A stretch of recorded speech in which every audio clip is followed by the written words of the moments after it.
Meu irmão, minha irmã, que alegria a sua companhia aqui no nosso canal de reflexão do Evangelho, de motivação cristã, de esperança, de fé, de encontro, ainda que virtual, e sobretudo nesses tempos em que o presencial se faz desafiador. Uma alegria ter você sempre conosco. Mantenha-se fiel ao Evangelho.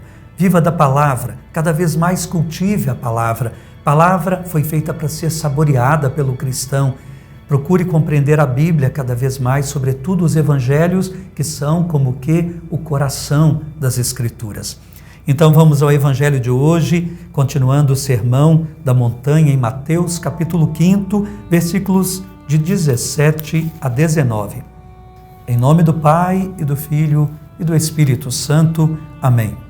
Naquele tempo disse Jesus aos seus discípulos: Não penseis que vim abolir a lei e os profetas. Não vim para abolir, mas para dar-lhes pleno cumprimento. Em verdade eu vos digo, antes que o céu e a terra deixem de existir, nenhuma só letra ou vírgula serão tiradas da lei, sem que tudo se cumpra. Portanto, quem desobedecer a um só destes mandamentos, por menor que seja, e ensinar os outros a fazerem o mesmo, será considerado menor no reino dos céus. Porém, quem os praticar e ensinar, será considerado grande no reino dos céus. Palavra da salvação, glória a vós, Senhor. Jesus é o mestre dos mestres. Aparentemente, Jesus estava tirando muita coisa da revelação antiga, chamada Lei e Profetas. As Sagradas Escrituras até então, que depois para nós a Bíblia vai ser completa com os evangelhos, com as cartas de São Paulo, os Atos dos Apóstolos e assim por diante. Mas eles, até Jesus, tinham então o que era chamado lei e profetas. Tinham também os livros sapienciais, mas era muito comum chamar de lei e profetas. Jesus parecia estar tirando muita coisa. Eu, porém, vos digo, ouvistes o que foi dito aos antigos, eu, porém, vos digo, como se ele agora fosse dando uma nova configuração. Mas o que ele está fazendo não é tirando nada.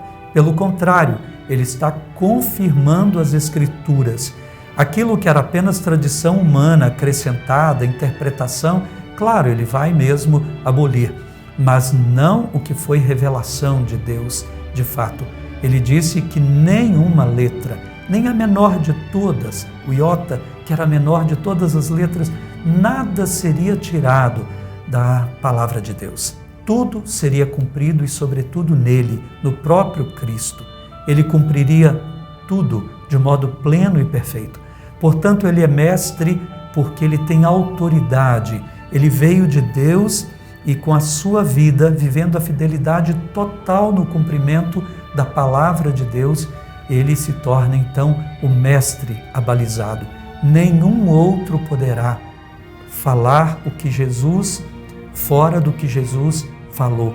A escola da vida, na qual a gente aprende tanto, as filosofias, tudo isso, verdade, tem muita coisa boa e nos ensina, mas todo tipo de sabedoria deverá ser confrontada com a de Jesus para nós cristãos.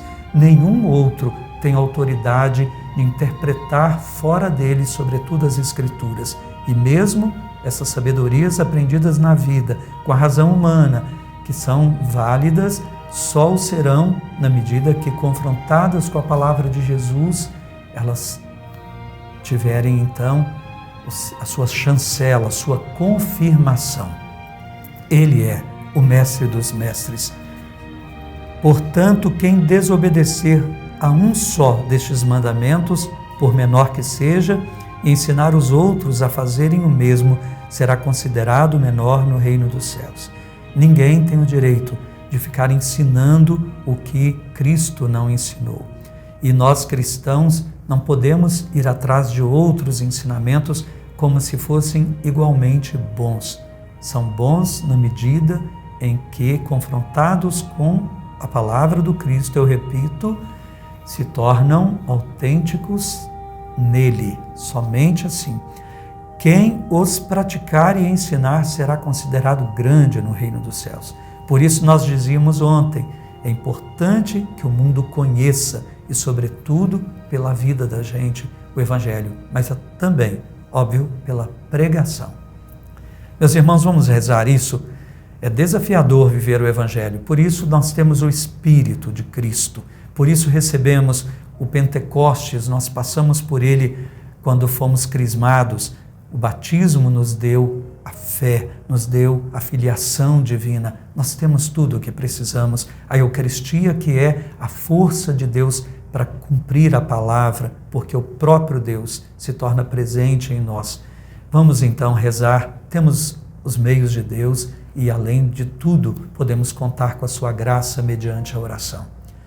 Pai do céu, em nome de Jesus, nós pedimos que a gente nunca contradiga a Tua palavra, sobretudo pela vivência de coisas que não correspondem a ela, de modos muito humanos, às vezes baseados só em modas, em modismos, que são contrários à Tua palavra, que a gente não fique interpretando também a Tua palavra ao bel prazer dos nossos sentimentos, com os desejos que trazemos dentro de nós, mas que a gente interprete sempre, seja fiel e, sobretudo, ajudados pela Igreja, a intérprete, a balizada da Tua palavra.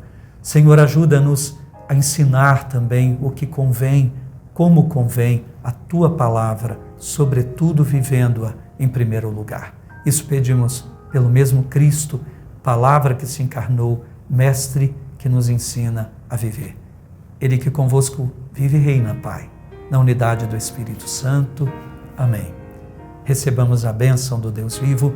O Senhor esteja convosco. Ele está no meio de nós. Abençoe-vos o Deus da palavra, Pai, Filho e Espírito Santo. Amém. Fiquem com Deus, na sua paz, na sua fortaleza. Até amanhã.